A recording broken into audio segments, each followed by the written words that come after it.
काय नाही म्हणलं तुम्ही भेट घेतली पालकमंत्र्यांची नोटीसमध्ये तुम्हाला काय म्हणले नेमकं तुमची काय भूमिका काय मागणी? आमची मागणी अशी आहे एखाद्या कलाकार केंद्राकडून चूक झाली तर सगळ्याला एका तराजूत मोजू नये साहेबांना त्यांच्यासाठी आम्ही त्यांना भेटायला आलतो. त्याने मला पत्रिका पण चांगला दिला बोलले पण आम्हाला त्यांना होऊन भेटायचे. एका नाण्याचे दोन बाजू असतात हे विचार केला पाहिजे त्याला सोडून आलेलो आहे पण थोडा विचार करायला पाहिजे. आम्हाला लेकर नेमकी अडचण काय नेमका अडचण काहीच नाही. समजा एक दोन कला केंद्र शासनानं ज्या नोटिसा पाठवल्या त्याच्यामध्ये म्हणलं की बंद खोलीमध्ये कला सादर करा. आता सगळीकडे जे आहे ते आपल्याकडे बंद खोल्या आहेत बरोबर आहे. सेपरेट रूम मध्ये आहे रिहर्सल रूम आहे ही रिहर्सल रूम आहे. तुम्ही म्हणता नेमकं काय नेमकी तुमची अडचण काय अडचण अशी आहे की आम्हाला कळालं की आपल्या जिल्ह्यातले सगळेच कला केंद्र बंद करणार. मग काय कला केंद्राला बंद केलं ते बंद केलं काय आम्ही बंद केलं. आम्ही सगळे कलाकार एक आहे. आम्ही कुठं जायचं आम्ही कोणाकडे जायचं सगळ्या लाडक्या बहिणी सगळ्या साहेबांच्या लाडक्या बहिणी मुख्यमंत्री साहेबांच्या लाडक्या बहिणी आम्ही पण लाडक्या बहिणी व्हायला पाहिजे ना त्यांच्या. आम्ही तर पदर पसरतो आम्ही कुठं कामाला पण जाऊ शकत नाही आणि ह्या महिला कुठंच कामाला जाऊ शकत नाही. कुठं जर गेलं लहानपणापासून कला केंद्र आणि जर गेल्या तर त्यांना चांगले नेतीला कोणी बघत नाही.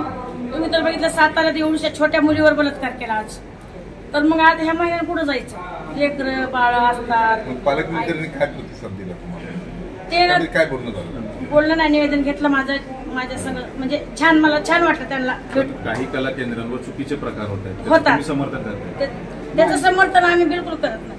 जिथं चुकीचा प्रकार दिसत तिथं स्वतः त्यानं कोणी बी अधिकारी पाठवायचा आणि त्याच टाइमला कुलूप लावायचं. ते कुठलं का कला केलं जाईल स्वतः पाठवायचे अधिकारी म्हणजे त्यांच्या स्वतः जरी दिली तरी आम्ही त्याला हे पारंपरिक वाद्य असतील पारंपरिक वाद्य असतील स्टेज या गोष्टी वापर केला पारंपरिक वाद्य वापरल्या जातो आणि ते डीजे तर नाही येतो ते होता साऊंड. ऐका एक मिनिट जेव्हा लॉकडाऊन पडलं होतं ना खूप उपासमार झाली महिलांची म्हणजे आमच्यासारखी सगळ्या कलाकारांची खूप उपासमार झाली.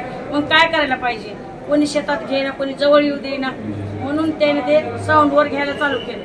पण आता इथून पुढे जर गैरप्रकार दिसला समजा तुम्हाला तर तुम्ही बिनधास्त ते कला केंद्र बंद करून कुलूप लावू शकता. त्याने स्वतः विजेत देऊन केलं तरी चालते अधिकाऱ्याच्या हातात. जे नियमामध्ये होतं की स्टेज असावं स्टेज नाही बंद खोलीत सगळं होतं. स्टेज आहे बंद खोलीत काही ठिकाणी होतं. बंद खोली म्हणजे नृत्य बंद खोलीत आमचं रेशन असते चालू.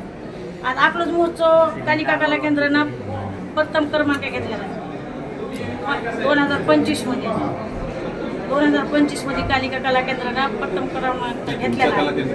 जनरल विषय सुरू आहे की धाराशिवमध्ये असा प्रकार सुरू आहे की स्टेजच्या ऐवजी बंद खोलीमध्ये केलं जाते आणि प्रशासनाने नोटिसा पाठवल्या त्याच्यामध्ये त्यांनी कसा उल्लेख केलेला आहे की बंद खोलीमध्ये न करता तुम्ही स्टेजवर परफॉर्म करा. स्टेजवर न करता बंद खोलीमध्ये करता असं म्हणतात. महाराष्ट्रामध्ये 85 कला केंद्र पहिल्यापासून म्हणजे आता खूप वर्षापासून तर लोककला चालू स्टेज आहे हे करायचे रेशल रूम आहेत. आम्ही रेशल घेतो पारंपरिक वाद्य वाजवतो आमचे कलाकार आहेत सगळे तुम्ही येऊन चेक करा. मागच्या वेळेस पोलिसांनी जी कारवाई केली 3 कॅमेरा केले त्या कारवाईमध्ये सगळ्या गोष्टी दिसून आल्या. 3 कॅमेरा केली हो. आता तुम्हाला सत्य सांगते 3 कॅमेरा केली कारवाई देईल पण त्यांना आमच्या जर कला केंद्रामध्ये घुंगरं बांधताना सुद्धा बायाचे त्यांच्याकडे शूटिंग तुम्ही असं वैयक्तिक असं घेऊ नका. जर शासनानं एवढ्या सगळ्या कला केंद्रामध्ये ज्या काही चुकीच्या गोष्टी घडत्यात हे तुम्हाला मान्य आहे का नाही? त्यामुळे ही कारवाई स्टेज आली. कारवाईची स्टेज कशामुळे आली की तुमच्या याच्यामध्ये नवीन कला केंद्र सुरू होत आहेत काही. ऐका ना कशामुळे आली हे सांगा. सरकार मायबापाला एकच सांगणे चुकीचं घडत नाहीये. काही कला केंद्रामध्ये घडलं म्हणून सगळ्याच कला केंद्रामध्ये घडत नाही. कला केंद्रामध्ये आहे ना सगळ्याकडे लायसन आहे. ग्रुप असतो त्याचं लायसन आहे रंगभूमीचं लायसन आहे कला केंद्राचं लायसन आहे वेळ आहे त्याच्यावर सगळं आहे लायसन आहे. पारितोषिक आम्हाला भेटण्याचे सांस्कृतिकचं जे प्रशिक्षण घेतलेलं आहे त्याचं प्रमाण आहे ना मी दाखवू शकते कधी पण आलो.